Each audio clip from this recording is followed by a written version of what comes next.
നമസ്കാരം.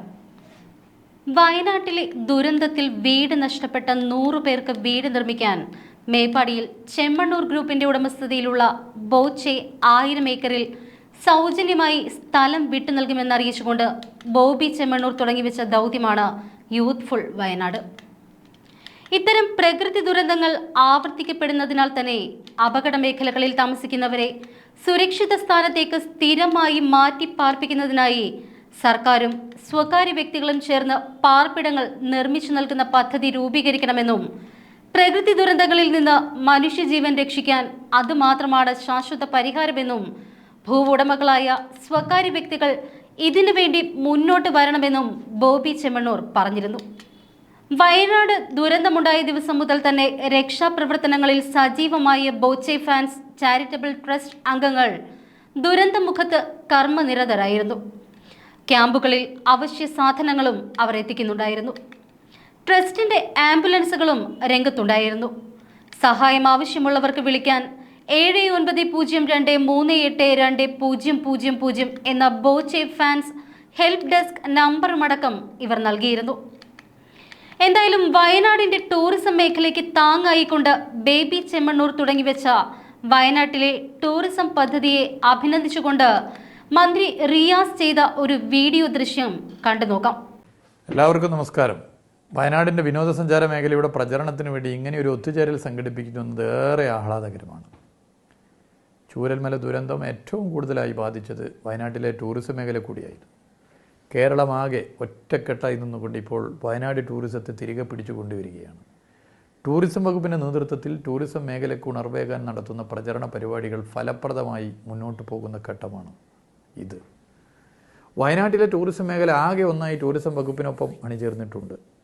വയനാടിൻ്റെ ടൂറിസം മേഖലയെ പരിചയപ്പെടുത്തുവാനും കൂടുതൽ പ്രചരണം നൽകുവാനും ബോബി ചെമ്മണ്ണൂരിൻ്റെ നേതൃത്വത്തിൽ നടത്തുന്ന യൂത്ത്ഫുൾ വയനാട് എന്ന പരിപാടി സഹായകരമാകട്ടെ എന്ന് ആശംസിക്കുന്നു. യൂത്ത്ഫുൾ വയനാടിന് എല്ലാവിധ ആശംസകളും നേരുകയാണ്. ഈ വീഡിയോയിൽ ബോച്ചയ്ക്ക് പൂർണ്ണ പിന്തുണയാണ് മന്ത്രി മുഹമ്മദ് റിയാസ് നൽകിയത്. എന്നാൽ ബോച്ചയുടെ യൂത്ത്ഫുൾ വയനാട് എന്ന പരിപാടിയിൽ ഗവൺമെന്റ് പണം ഇൻവെസ്റ്റ് ചെയ്യുമ്പോൾ പകരം ഒരു ഓഹരി തിരിച്ചു പ്രതീക്ഷിച്ച മന്ത്രിയുടെ ഡീലിനോട് ബോച്ചെ നോ പറയുകയായിരുന്നു. അതായത് പണം ഗവൺമെന്റ് മുടക്കും, പകരം അതിനുള്ള കൃത്യമായ മാസപ്പടി അങ്ങ് വിദേശത്ത് കിട്ടണമെന്നതായിരുന്നു റിയാസിന്റെ അന്നത്തെ ആവശ്യം. എന്നാൽ അത് സമ്മതിക്കാതെ വന്നതോടെയാണ് ബോച്ചയുമായി മന്ത്രി മരുമകൻ തെറ്റിയത് എന്നാണ് ഇപ്പോൾ പുറത്തു വരുന്ന വാർത്തകൾ. തുടർന്ന് ഭാര്യയും അമ്മായിയപ്പനും കുടുങ്ങുമെന്ന് ഏതാണ്ട് ഉറപ്പായ ഘട്ടത്തിൽ ബോച്ചയ്ക്കെതിരെ കിട്ടിയ തേൻകെണിയിൽ പിടിച്ചു കയറുകയായിരുന്നു റിയാസ്. ആ നീക്കമാണ് ഇപ്പോൾ ബോച്ചയെ ജയിലിൽ എത്തിച്ചത് എന്നാണ് പുറത്തുവരുന്ന രഹസ്യ വിവരം. എന്തായാലും ഇപ്പോഴത്തെ ഈ അറസ്റ്റ് നാടകവും പൊല്ലാപ്പുകളും എല്ലാം തന്നെ സർക്കാരിന്റെ പല നെറികേടുകളും മറച്ചു പിടിക്കാനുള്ള നെട്ടോട്ടത്തിന്റെ ഭാഗമാണ് എന്ന് വ്യക്തം. നിലവിൽ സംസ്ഥാന സർക്കാരിനെതിരെ തിരിഞ്ഞിരിക്കുന്ന പല വിഷയങ്ങളും ബോച്ചയെ ഹണി വിഷയത്തിൽ മുങ്ങിപ്പോകുമെന്ന ധാരണ കൊണ്ടാണ് നിലവിൽ സംസ്ഥാന സർക്കാരിനെതിരെ തിരിഞ്ഞിരിക്കുന്ന പല വിഷയങ്ങളും ബോച്ചെ ഹണി വിഷയത്തിൽ മുങ്ങിപ്പോകും എന്ന ധാരണ കൊണ്ടാണ് ഈ കാട്ടിക്കൂട്ടലുകളെല്ലാം. ഈ സാഹചര്യത്തിൽ ഇത്തരത്തിലൊരു വിഷയം ഇത്രയേറെ പ്രാധാന്യത്തോടെ ഉയർത്തിക്കൊണ്ടുവന്നത് അതിനുവേണ്ടി തന്നെയാണ്. ഭരണകൂട ഭീകരതയുടെ മറ്റൊരു ഉദാഹരണം തന്നെയാണ് ഈ കേസ്. സംസ്ഥാനം നേരിടുന്ന ഏറ്റവും വലിയ പ്രശ്നം ഇതാണോ എന്ന ചോദ്യമാണ് ഇവിടെ പ്രസക്തമാകുന്നത്. എന്തായാലും നാളെ അദ്ദേഹത്തിന് ജാമ്യം കിട്ടുമെന്ന് പ്രതീക്ഷിക്കുമ്പോൾ തന്നെ ജയിലിനുള്ളിൽ അദ്ദേഹം സുരക്ഷിതനാണോ എന്ന് കൂടി ഉറപ്പുവരുത്തേണ്ടതുണ്ട്. കാരണം 1-2 ദിവസത്തിനുള്ളിൽ തന്നെ ഈ വിഷയമൊക്കെ മാറി തിരിച്ച് സംസ്ഥാന സർക്കാരിനെതിരെ തന്നെ ജനം തിരിയും എന്ന പേടി കൊണ്ട് ജയിലിനകത്ത് വെച്ച് ബോച്ചയെ അപായപ്പെടുത്താനുള്ള ശ്രമം ഉണ്ടായാൽ പോലും അതിശയിക്കേണ്ടതില്ല. എന്തായാലും കൃത്യമായ ഗൂഢാലോചന തന്നെയാണ് ബോച്ചെ വിഷയത്തിന് പിന്നിൽ നടന്നിരിക്കുന്നത് എന്ന് അടിവരയിട്ട് ഉറപ്പിക്കുന്നതാണ് പുറത്തുവരുന്ന കാര്യങ്ങൾ. വിഷയത്തിൽ ഓൾ കേരള മെൻസ് അസോസിയേഷൻ സംസ്ഥാന പ്രസിഡന്റ് അജിത് കുമാറിന്റെ വാക്കുകളിലേക്ക് പോകാം. നമ്മള് പെരിയ കൂട്ടക്കൊലയിലെ പ്രതികളെ കുറച്ചുപേരെ ഇപ്പോ ശിക്ഷാവിധിയിൽ നിന്നൊക്കെ കുറച്ച് മരവിപ്പിച്ചൊക്കെ ഇവരെ പുറത്തു വന്നിട്ടുണ്ടായിരുന്നു. അതൊക്കെ ഒരു ജനശ്രദ്ധ കിട്ടുന്ന ഒരു കേസായിരുന്നു. പക്ഷെ അത് പിന്നെ അൻവറിന്റെ ഒരു അറസ്റ്റ് ഉണ്ടായി. പിന്നെ അത് മാത്രമല്ല, നമ്മുടെ ഭരണകൂടം തന്നെ പല കാര്യങ്ങളിലും ചീഞ്ഞളിഞ്ഞുകൊണ്ടിരിക്കുന്ന ഒരു സാഹചര്യമാണ്. അപ്പൊ അതിനെയൊക്കെ ഒന്ന് വെളുപ്പിക്കുവാൻ വേണ്ടിയിട്ടുള്ള ഒരു അവസരമാണ് ബോച്ചെ എന്ന് പറയുന്ന വ്യക്തി അദ്ദേഹത്തിനെതിരെ ഇത്രയും നമ്മളൊന്ന് നോക്കണേ, ഒരു തീവ്രവാദിയെ അറസ്റ്റ് ചെയ്യുന്ന പോലെ അദ്ദേഹം താമസിച്ചിരുന്ന റിസോർട്ട് വയനാട് പോയി. അത് മാത്രമല്ല, അതിനു മുന്നേ സ്പെഷ്യൽ സ്ക്വാഡ് രൂപീകരിക്കുകയാണ്. എന്തോന്നിനാണ് ഇവിടെ ബലാത്സംഗ പ്രതികൾ കിടക്കുകയാണ്, ഇവിടെ കൊലപാതകികൾ കിടക്കുകയാണ്, മറ്റു മയക്കുമരുന്നുകൾ. നമ്മുടെ കലാലയങ്ങളിൽ നോക്കിയേ, എല്ലാ സ്കൂളുകളിലും കോളേജുകളിലും മയക്കുമരുന്നിന്റെയും കഞ്ചാവിന്റെയും MDMA ഒക്കെ കുത്തൊഴുക്കാണ്. അപ്പോ മുഖ്യമന്ത്രിയോ വിദ്യാഭ്യാസ മന്ത്രിയോ അവിടെയല്ലേ ആദ്യം ഇടപെടേണ്ടത്? നമ്മുടെ പോലീസ് തലപ്പത്തുള്ള DGP ഇടപെടേണ്ടത്. പക്ഷെ എന്താണ് ചെയ്തത്? നേരെ ഹണി റോസിന്റെ ഒരു പോസ്റ്റ് കണ്ട ഉടനെ, അല്ലെങ്കിൽ ഹണി റോസ് വന്ന ഒരു ലൈവിൽ ഒരു വാക്ക് പറഞ്ഞ ഉടനെ അതിന്റെ പുറകെ പോവുക, അദ്ദേഹത്തെ അറസ്റ്റ് ചെയ്യുക.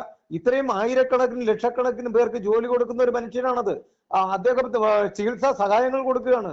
വയനാട് ജില്ലയിൽ തന്നെ ഇവിടെ ഉരുൾപൊട്ടലിലുള്ള 100 പേർക്ക് സ്ഥലവും വീടും കൊടുക്കാമെന്ന് പറഞ്ഞ വ്യക്തിയാണ്.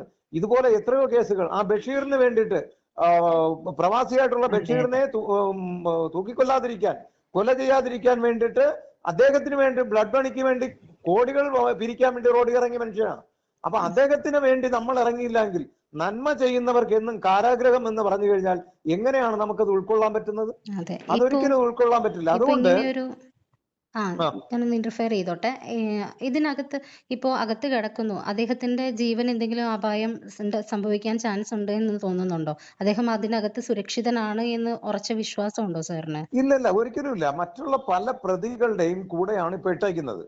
സർക്കാർ ഇത്രയും അദ്ദേഹത്തെ അറസ്റ്റ് ചെയ്യാനും അദ്ദേഹത്തെ ജയിലിൽ അടയ്ക്കുവാനും കഴിച്ച വ്യഗ്രത ഒരുപക്ഷെ ഈ മറ്റ് പാർട്ടി മെമ്പർമാരായ